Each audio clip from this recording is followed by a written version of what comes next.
The Sports Tonight Humanitarian Bowl Tailgate Party. We're going to actually be handing out Idaho and Bowling Green official Humanitarian Bowl footballs and hats. And it means a lot to come here and, try to brighten these kids' days up while they're stuck in these hospital beds. We're just trying to bring some life to them and, maybe bring a smile to their face. Now, the week just isn't about football. Saturday, the teams went bowling for beef, and yesterday morning spent time at local hospitals bringing gifts and smiles to sick kids. The Vandals going to St. Luke's here in Boise, while Bowling Green went and visited St. Al's. The kids got commemorative footballs from the Humanitarian Bowl and a chance to meet some of the players they see on TV today. All right, of course, all this bowl stuff is going to create big expectations. Coach Hickey and, of course, former Vandal John Kirtland back with us now.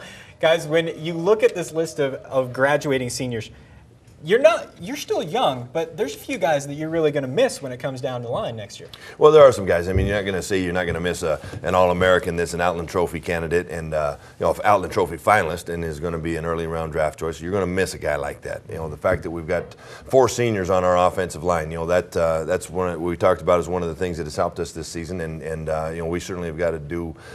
We've got to do a great job in creating some competition in there and having some great battles during the course of spring and summer to rebuild that line, which is something I do think that we can do. We're going to lose Max Comar, who is our leading receiver at this point in time and has had a fantastic senior year.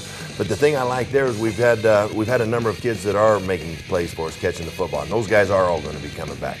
We're going to miss DeMondre Woolridge. He's done a great job as a running back this year, but we've played 3 running backs all season long. We redshirted Troy Vital so this year wouldn't get burned up on him, and we've been trying to find different ways to get Common Bailey the ball. So I think we're still going to have some weapons at running back as we come back into the season. And then our quarterback is going to be a senior. We've got a very talented backup quarterback.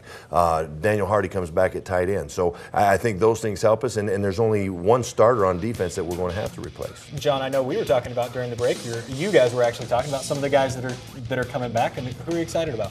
Well, I think the best part about this football team and the kids coming back, and certainly on defense, is Keo and Shiloh. That gentleman plays some great football. He understands how the game should be played, and he brings it each week. And so I really like that. But of course, I always like to watch those running backs come out of the backfield, and it reminds me of days when they'd throw that thing out there in the flat, and you'd have to go out there in front of all those people and not get embarrassed by that running back catching the ball on a out pattern. And so, man, you defensive guys, you're all about the offense all of a sudden. What is this, the whack? I don't understand. All right, it appears right now also that there's going to be one current Vandal that's going to play on Sundays, barring anything unforeseen. So talk a little bit about Mike Iupati and what this next step might be for him. Well, it's an exciting opportunity for him, and he's obviously earned a number of accolades, and those have come public as of late. And the next step after this bowl game is he's going to go to get himself ready for the combine, and that's going to be an opportunity right there. The Senior Bowl prior to that, and then the combine, and that's going to give him an opportunity to maybe turn himself potentially into a first-round draft choice. And what he does there and the way they took a look at him, that's going to give him the opportunity to make. Have there been teams already in to see him? Like, who are some of the teams? The entire NFL has been here a minimum of 5 times a piece all season long. That's great for him. It's another in a long line of offensive linemen that have come out of Idaho lately. They're playing up in the NFL, so they're doing something right up there blocking. Yeah, we've got some good things going. Is it the hay bales and stuff? Yeah, big strong kids? It's Vandal strength. Vandal strength. All right. Well, I understand on that. All right. The WAC, however, has had its issues in the postseason so far, so no pressure there. But, most notably, if you're going to look at the Hawaii Bowl, Nevada kind of went down there and laid an egg. 45-10 beat down at the hands of SMU. It's a game that had message boards buzzing all over the WAC, I can tell you. June Jones promised his kids to a trip to Hawaii, delivers a win in his rebuilding project.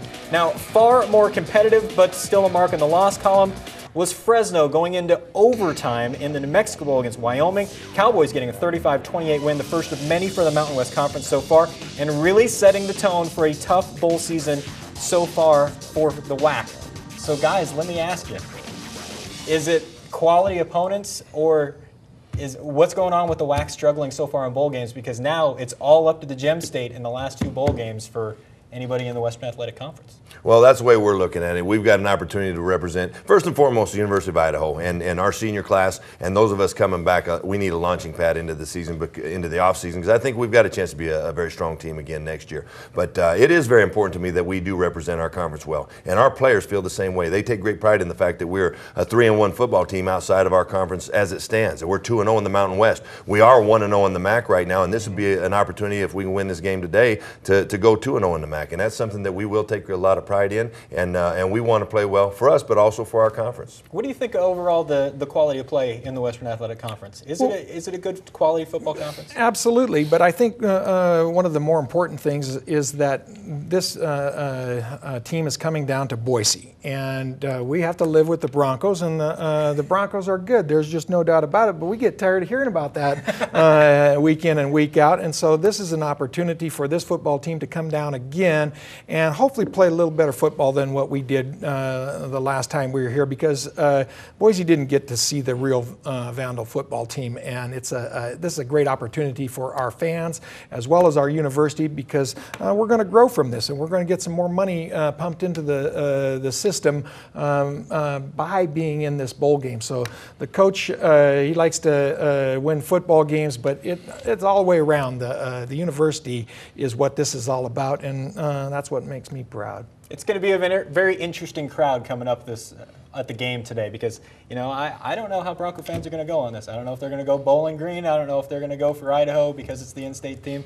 We're going to have to see. So we have much more. Thank you very much, by the way. It was your last segment with you. We appreciate you stopping by with us. Well, happy to be here, and we're looking forward to this. It's been a great week, and we're looking forward to today's game. And go Wildcats. Go Vandals and Wildcats. And Wildcats. Weber State connection there. All right, we've got much more coming up here on the show, including the best highlights of the 2009 Vandal football season in our special rollout. That's coming up. Stay tuned now for a check of the weather to get you ready to hit the roads.